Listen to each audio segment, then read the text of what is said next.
कोणी उठतो महाराजांबद्दल बोलतो, कोणी उठतो संभाजी महाराजांबद्दल बोलतो आणि आपण सगळे इतके गांडू झालो आहोत का? छावा बघा, मला बघा, त्यांना धर्म बदलावा म्हणून त्यांचा छळ झाला, माझा पक्ष बदलावा म्हणून छळ झाला. ईडीची नोटीस, ईडीची कारवाई, सीबीआय, इन्कम टॅक्स, एनआय टाकलं नाही ना. मी पण तेवढंच कडक आहे ना. ते राऊत साहेब गेले, ते थोडे कच्चे निघाले, मी तुम्हाला पुरून उरलो. आणि काल जाऊन छावा बघितला, ते छत्रपती संभाजी महाराज कुठे गेले? संभाजी महाराजांना विसरले. छावा पिक्चरला पूर्ण महाराष्ट्र शासनाने काल सगळ्यांना दाखवला, आमदारांना, आणि राज्यपालांच्या अभिभाषणामध्ये संभाजी महाराज विसरले. उपमुख्यमंत्र्यांनी त्या दिवशी येऊन संभाजी महाराजांच्या बद्दल बऱ्याचशा गोष्टी सांगितल्या.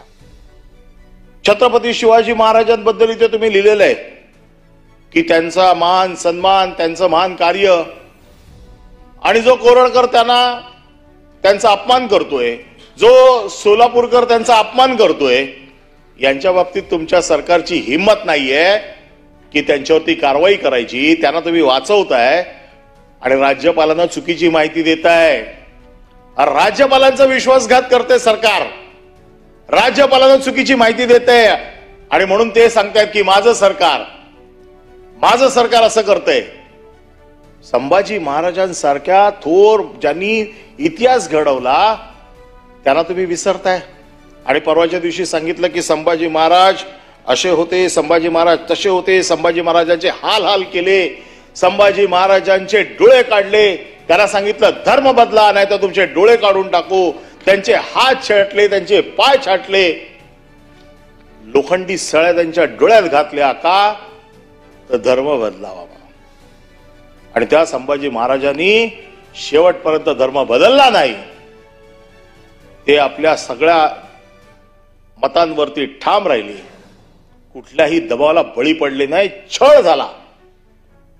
आणि आम्हाला सांगतोय कोण आहे? संभाजी महाराजांचा विचार, वारसा जर कोणी चालवला असेल तर छावा बघा, मला बघा, त्यांना धर्म बदलावा म्हणून त्यांचा छळ झाला, माझा पक्ष बदलावा म्हणून छळ झाला. ईडीची नोटीस, ईडीची कारवाई, सीबीआय, इन्कम टॅक्स, एनआय टाकलं नाही ना. मी पण तेवढंच कडक आहे ना. ते राऊत साहेब गेले, ते थोडे कच्चे निघाले, मी तुम्हाला पुरून उरलो. वाक्य ठेवायचं रेकॉर्डवर, पण वाक्य ठेवायचं रेकॉर्ड नाही. रेकॉर्डवर का ठेवायचंय? आहे वाक्य. काय चुकीचं बोललो मी? माझ्यावरती अनन्य अत्याचार झालेले आहेत, मी सगळं भोगलेलं आहे, पण मी देखील त्यांचा वारसा जपणार आहे. त्यांच्या वारशावरती बोलण्याचा हक्क आहे मला, आणि मी देखील माझा पक्ष बदलला नाही याचा मला अभिमान आहे. त्या छत्रपतींचं नाव तुमचं इकडे असायला पाहिजे होतं. तुम्ही छत्रपतींना विसरले. आणि आम्हाला सांगतायत कोण? ज्याला जरा हुल दिली ते सगळे गेले तिकडे निघून. ते आम्हाला इकडून सांगतायत छत्रपतींचा वारसा. एक लक्षात ठेवा, राज्यपालांना चुकीची माहिती देऊ नका. आणि म्हणून ही सगळी जी काय मोठी नावं तुम्ही घेतली आहेत, यांचे अपमान होणार नाही याची काळजी घ्या. यांचा मान सन्मान राखा. कोणी उठतो, आता मी माझी भाषा वापरत नाही, कोणी उठतो महाराजांबद्दल बोलतो, कोणी उठतो संभाजी महाराजांबद्दल बोलतो, आणि आपण सगळे इतके गांडू झालो आहोत का? हा शब्द जर असा सध्या असेल तर काढून टाका. पण इतके नेबळट झालो आहोत का की राजकारणासाठी आपण त्यांना वाचवतोय? काल अबू आझमी बोलल्यावरती सगळ्यात पहिली जर मागणी कोणी असेल तर आम्ही केली सगळ्यात पहिली मागणी की अबू आझमीला आतमध्ये टाका. मी केली मागणी. आपल्या दैवतावरती जर कोणी येत असेल तर त्या दैवताला बिलकुल सोडता कामा नये. मग तिकडे राजकीय पक्ष, राजकारण हे सगळं बाजूला ठेवून आपण सगळे एक झालो पाहिजे, ही भावना या सभागृहाची असली पाहिजे. पण आपण काय बघतो? राजकारण बघतो. आपण काय बघतो? त्याची जात कुठली आहे, तो कोण आहे. अरे ज्या राहुल सोलापूरकर रे महाराजांबद्दल एवढं घाणेरडं बोलला, जो लाच देऊन महाराज सुटले, त्याला आपण पुणे सांस्कृतिक मंडळाचा सदस्य बनवतो. कुठलं राजकारण आहे?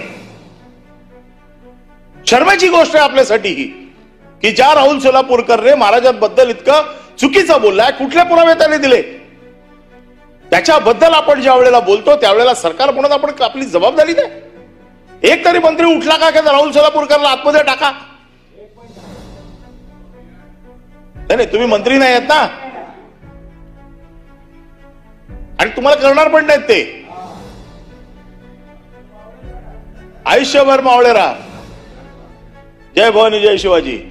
पण महत्वाचं लक्षात ठेवा की राजकारणाच्या व्यतिरिक्त देखील महाराष्ट्राची अस्मिता जपायची असेल, महाराष्ट्रातल्या या महान नेत्यांचं जर महत्व कमी करायचं नसेल तर सगळं राजकारण बाजूला ठेवून आपण संपूर्ण सभागृह हे एक असलं पाहिजे. राज्यपालांचं भाषण कबुतराच्या भोकात ठेवतो.